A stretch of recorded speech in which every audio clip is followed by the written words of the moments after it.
The UT Vols going out to Oklahoma to play the Sooners in what I think, guys, to be the biggest game in college football so far this season. On both sides, this game has massive implications. First, starting out with Tennessee, a lot of people are saying this is a fraud check game for Tennessee. A lot of hype going into the season with Tennessee, obviously with their star quarterback Nico, having the #1 rated player on defense in James Pierce, the players around James Pierce defensively to support him. Tennessee has a lot of hype going into this game, guys. And on the other side, you got Oklahoma being welcomed into their first conference game in the SEC by Tennessee, right? And fans of Oklahoma have not been too satisfied with the product that Brent Venables has been putting onto the field so far the first couple of weeks. Not the Oklahoma Sooners team that fans were expecting to see following the end of last season, having a whole offseason to improve. Really, you've seen Oklahoma take some steps back, right? But you can't talk about this game without mentioning Tennessee's head coach, Josh Huepel. His legacy at Oklahoma, being a former quarterback, former Heisman candidate quarterback at Oklahoma, and then going back to coach there under Coach Bob Stoops, and eventually being fired by Coach Stoops because he didn't believe in Heupel's passing game, right, and his philosophy there. So this is a revenge game for Josh Huepel, going back to his alma mater, where he established his legacy and what he did as a player there. He goes back to coach and gets fired, comes to Tennessee eventually and builds the program up to what it is. And now he gets the chance to welcome the Oklahoma Sooners into the SEC. If I was the Oklahoma Sooners, this is not the game I would have picked, guys, because you got a motivated head coach in Josh Huepel with a team behind him that really they're looking like a well-oiled machine that I don't know how they're going to be able to be stopped this year, barring some of the other elite teams in the country, Georgia, Texas, Alabama, Ohio State. Those 4 or 5 teams that are at that elite level, separated from every other team in college football. But getting straight into it, guys, you can't talk about a Tennessee team. You can't break them down without talking about their offense, guys.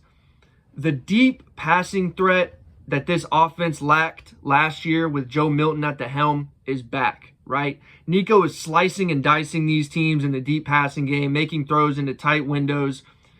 Crazy throws for a first-year starting quarterback in the SEC. But when I look at this offense against this Oklahoma Sooners defense, right, it's no secret Tennessee likes to spread out their passing threats and make you pick, are you going to stop the run or are you going to stop the pass, right? And you have to account, one extra guy for the pass or one extra guy for the run. With the deep passing threat, they want to make you run with the light box, right? So they want you to have even numbers in the box with Tennessee and be able to run the ball.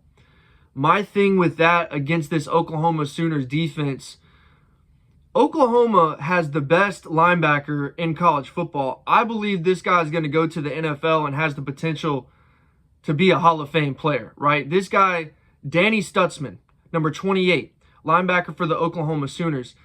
This guy is an absolute monster, okay? Brent Venables was one of my favorite defensive coordinators in college football back when he was at Clemson. He knows how to develop linebackers, right?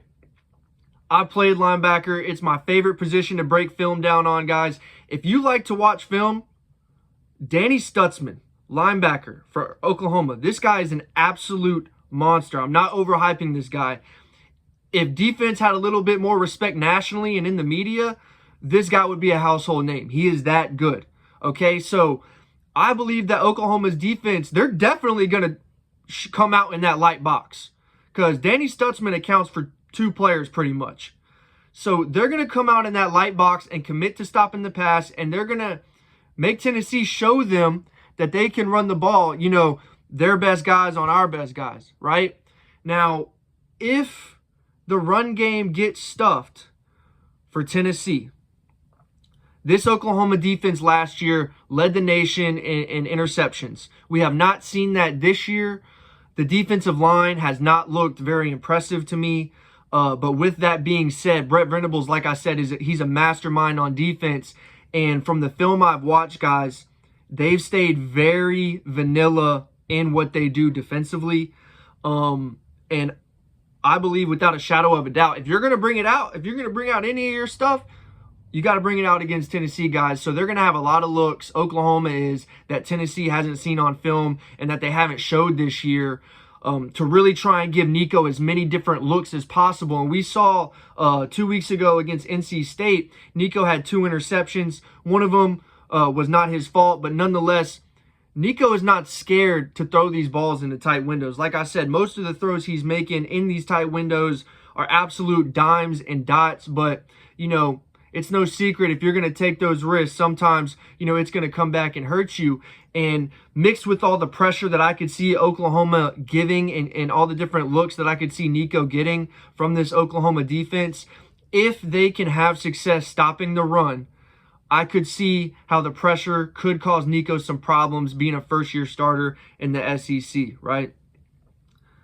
With that being said, flipping on to the defensive side for Tennessee and the offensive side for Oklahoma, Oklahoma's offensive line, they're banged up, guys, and you can tell. If you watch an Oklahoma game, their offensive line has not been great, specifically in the run blocking, right? In the pass blocking, they've looked a little bit better, and Oklahoma's quarterback, Jackson Arnold, looks to me a little bit eager to get out of the pocket sometimes. When the pocket starts to close on him, not necessarily collapse, he is a little bit eager to run out of the pocket, and when you're playing this Tennessee defense that is very aggressive with the front seven that Tennessee has, guys, I think this is the best front seven in college football, right? Tennessee's D-line, Big Amari Thomas, Omar Norman-Lott, James Pierce, Joshua Josephs, Tyree West, number 42 plays defensive end for the Vols. This guy's an absolute monster. He's not getting the same amount of hype because you got all these studs that I just named, but he's a mean SOB, right? He's going to come down and he's going to hit you hard, right? Tennessee has a couple of mean guys on that defense that are going to come down and hit you hard. This front seven, absolutely loaded with studs in every position. First string, second string. They rotate 7 to 8, 9, 10 guys on the D-line. So good luck running on this front seven, right? And Oklahoma has already had troubles running the ball. And because of the lack of the ability to stay in the pocket, both for protection reasons and, you know, the quarterback leaving, Oklahoma has not had very much success in the deep passing game, has resorted to a lot of quick game stuff, you know, with their number one guy this year, number 6, Deion Burks, transferring from FIU, or I'm not sure where he's transferring from, but guys, when you have a quarterback like Jackson Darnold, who's a little bit eager to lead the pocket, mentally he's a little bit sped up, having a slot receiver like Deion Burks, who, you know, he's always going to be underneath, he's always getting open, you know, think like a Julian Edelman type receiver, right? That is a massive safety blanket for a quarterback who's a little bit sped up, right? And you've seen that through the first couple of weeks of the season. And also the offensive coordinator for Oklahoma finding different ways to get Deion Burke the ball, get him involved in the run game a little bit. You know, he's their jet sweep guy. He's their motion guy. So he's kind of their jackknife player on offense. Expect him to have some sort of role. But when I'm looking at this offense and this defense matchup overall, the Tennessee defense under Tim Banks is built to complement the offense, right? They are very, very aggressive, okay? They're going to be sending pressures. There's going to be disguising pressures, shifts from the D-line, pre-snap movement from the safeties. They do a lot of stuff to mix it up so you don't necessarily know what's coming. And with that, a lot of aggressive blitzes. They'll blitz on first down. They'll blitz on second down. Tennessee on third down defensively this year, guys. Other teams are 6 for 38, right?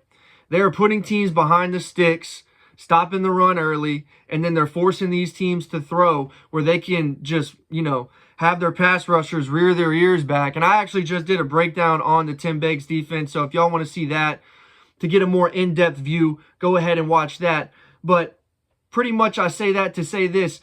Tennessee's going to put a stop to the run. They're going to make you commit to the pass.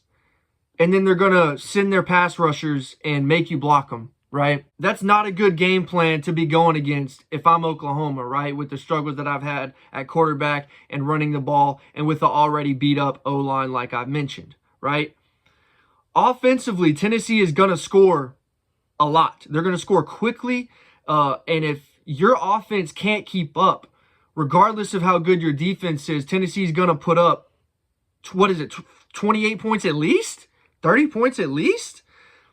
You're going to have to be able to keep up with them offensively. And with this defense, you get behind the sticks, let these pass rushers rear their ears back and go.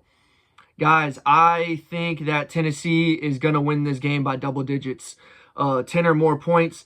I don't see Oklahoma's offense with Jackson Arnold and that banged up O-line being able to stop Tennessee's defense, right?